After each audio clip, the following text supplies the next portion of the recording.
Okay, ಈಗ ರಮಲ್ ಅವರು ಕೆಲವು ನಿಮ್ದೊಂದು ಟಾಸ್ಕ್ ಆಗಿರ್ಬೋದು ಅಥವಾ ಡ್ಯಾನ್ಸ್ ಶೋ ಆಗಿರ್ಬೋದು ಮಾತಾಡಬೇಕಾದ್ರೆ ಹೇಳ್ತಾ ಇದ್ರು, ರಕ್ಷತ್ಗೆ ರೊಮ್ಯಾನ್ಸ್ ಅಂದರೆ ಏನಂತ ಗೊತ್ತಿಲ್ಲ, ಜಸ್ಟ್ ಟಚ್ ಮಾಡ್ತಾರೆ ಅಷ್ಟೇ, ಇನ್ನೇನು ಗೊತ್ತಿಲ್ಲ ಅಂತ ಹೇಳ್ತಾ ಇದ್ರು. ಅದಕ್ಕೆ ಸಾಕಷ್ಟು ಕಮೆಂಟ್ಗಳು ಬಂದಿತ್ತು. ಇದಕ್ಕೆ ನೀವು ಅವತ್ತು ರಿಯಾಕ್ಟ್ ಮಾಡಿರಲಿಲ್ಲ, ಸೊ ಏನು ಹೇಳ್ತೀರಾ ಇದಕ್ಕೆ ಅನ್ನೋದು?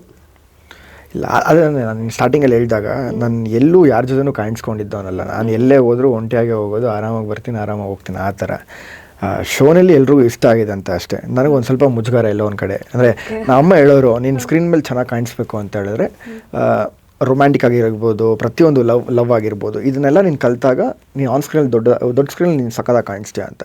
ನನಗೆ ಆ ಸ್ಪಾನ್ ಸ್ಕ್ರೀನಲ್ಲಿ ಒಂದು ಒಳ್ಳೆ ಒಂದು ಸ್ಪೇಸ್ ಸಿಕ್ತು ನನಗೆ, ನನ್ನನ್ನು ನಾನು ಪ್ರೂವ್ ಮಾಡ್ಕೊಳ್ಳೋಕ್ಕೆ, ಮತ್ತು ನನ್ನ ಟ್ಯಾಲೆಂಟ್ನ ನಾನು ತೋರಿಸ್ಕೊಳ್ಳೋಕ್ಕೆ.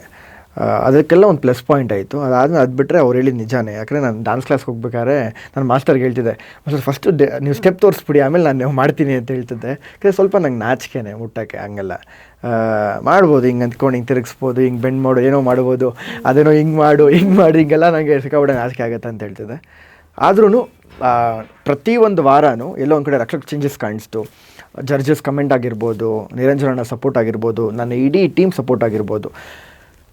ರಕ್ಷಕ್ನ ಏನೋ ಬದಲು ಮಾಡಿದೆ ಅಂತ ಹೇಳಿದ್ರೆ ಜೆಂಡರ್ ವಿಷನಲ್ಲಿ ಆಗಿರ್ಬೋದು, ನನ್ನ ಫ್ಯಾಮಿಲಿನಲ್ಲಿ ಆಗಿರ್ಬೋದು, ರಕ್ಷಕಿಗೆ ಒಂದು ಚೇಂಜಸ್ ಕಾಣಿಸಿದೆ ನನ್ನಲ್ಲಿ ಅಂತ ಹೇಳಿದ್ರೆ ಅದು ಇಡೀ ತಂಡಕ್ಕೆ ನಾನು ಥ್ಯಾಂಕ್ಸ್ ಹೇಳೋಕ್ಕೆ ಇಷ್ಟಪಡ್ತೀನಿ. ಹೀಗೆ ಯಾವತ್ತಿಗೂ ನಾನು ಅವ್ರನ್ನ ಮರೆಯಲ್ಲ. ನಾನು ರೀಸೆಂಟಾಗೂ ಕಾಮಿಡಿ ಕಿಲಾಡಿಗಳು ಸೆಟ್ಗೆ ಹೋಗಿ ಒಂದು 2-3 ಅವರ್ ಜೊತೆ ಟೈಮ್ ಸ್ಪೆಂಡ್ ಮಾಡ್ಕೊಂಬಂದೆ. ನಿಜವಾಗ್ಲೂ ಖುಷಿ ಕೊಡುತ್ತೆ ಅವ್ರ ಜೊತೆ ಎಲ್ಲ ಇದ್ದರೆ. ನನಗೆ ಆವಾಗಲೇ ಹೇಳ್ದಂಗೆ ಕಮಿಟ್ಮೆಂಟ್ ಅಂತ ಬಂದಾಗ ನನಗೆ ಯಾವ ಕೆಲಸಕ್ಕೆ ನಾನು ಕಮಿಟ್ಮೆಂಟ್ ಕೊಟ್ಟಿರ್ತೀನೋ ಅದಕ್ಕೆ 100% ಕೊಡೋವರೆಗೂ ನನಗೆ ಸಮಾಧಾನ ಆಗಲ್ಲ. 100% ಕೊಟ್ಟಿದ್ದಕ್ಕೆ ಜನ ನನ್ನ ರನ್ನರ್ ಆಗಿ ಮಾಡಿದ್ರು. ಇವತ್ತು ಖುಷಿ ಇದೆ. ಇನ್ನಷ್ಟು ಹೆಚ್ಚಿನ ಮಾಹಿತಿಗಾಗಿ ಫಾಲೋ ಮಾಡಿ ಬ್ರಿಗೇಡ್ ನ್ಯೂಸ್ ಕನ್ನಡ.